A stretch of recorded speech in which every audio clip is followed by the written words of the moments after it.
Hey everybody, it's Tom. Happy Tuesday. We are in the midst of the legislative session. We're going to talk a little bit about what's going on there as well as some other issues today. But let's get a little bit of housekeeping out of the way. Earlier this month we sent out motor vehicle record check consent forms to everyone. We have to have those so that we can make sure that everyone is still eligible to drive for the state. And I really need you to get those in no later than January 31st.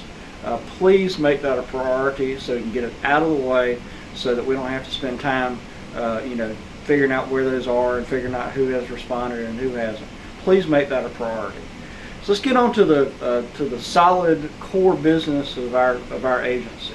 Let's start off with OFI today a little bit.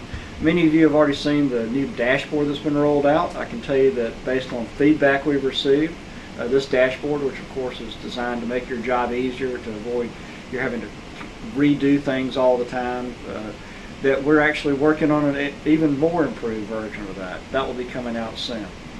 We are looking at rolling out online food stamp applications probably later, about a week from now, maybe later this week.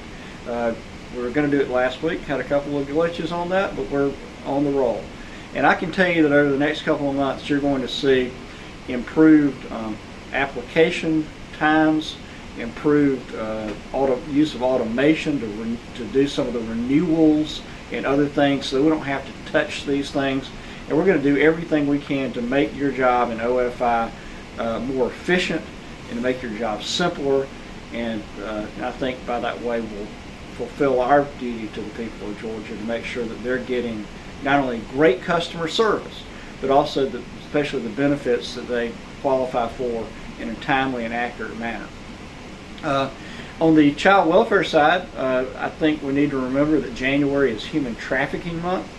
Many of you may recall that Governor Kemp and his wife Marty, the First Lady, have made the issue of combating human trafficking a major centerpiece of their administration.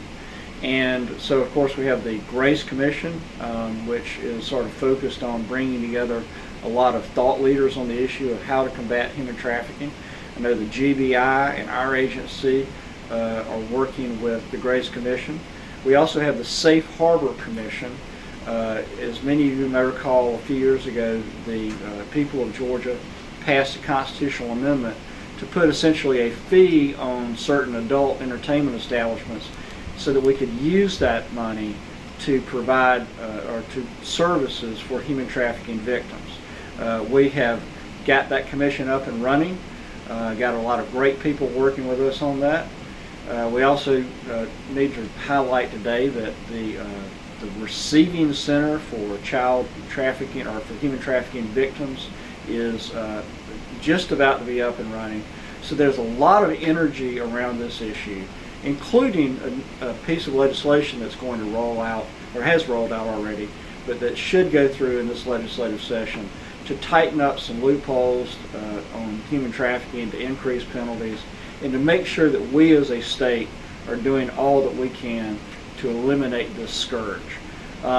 Probably most importantly for our staff, DOAS, the Department of Administrative Services, has put together a human trafficking awareness training, and that's available online, and we'll have the link to it put up on the video. But I really want to encourage all of you to take this training, regardless if you're an OFI, child welfare administration, no matter what you do in this agency. We all need to be aware of how to identify human trafficking victims, what to do about them when we suspect that a person is being exploited in some way. And that way we can, of course, make our state a safer place for both children and vulnerable adults to live. Speaking on the child welfare side again, as you know, we have been talking a good bit lately about our National Child Welfare Workforce Institute partnership. And we have been looking at the results of the COHA, the big survey we sent out to sort of test the organizational culture and climate here. And there's a statistic that popped out to me on this. The couple of statistics here. Number one is that when you look at burnout rates, what we're finding is causing burnout is not the necessarily the amount of client interaction or the client interactions we're having. It's actually just from a lot of the paperwork. In fact, we found that on average, only 31% of a case manager's time in a given work week is dedicated to direct contact with children and families. 32% is on administrative tasks. So we, as you know, have been working very hard, especially Mary Havock's team has been in charge of this, in terms of simplifying our work, in terms of finding ways to automate such things as service authorizations and not having to scan things into the computer system and upload them to Shines, because we can get that done automatically. We're going to continue to focus on lowering your administrative workload.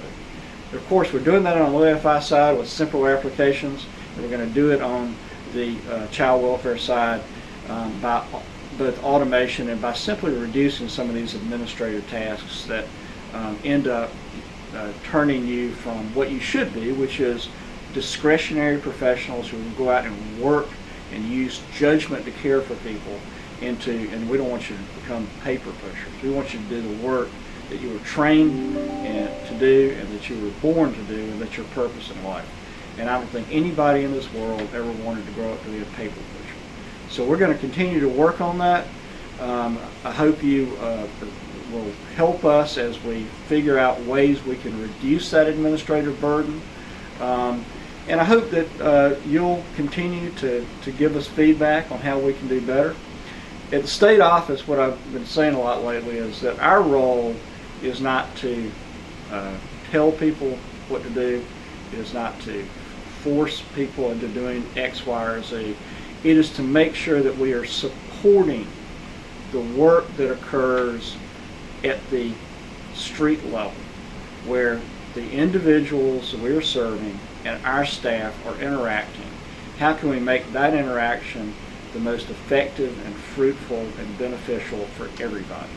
So whatever we can do to help you, I appreciate your feedback. Let's have a good week, and we'll see you next Tuesday.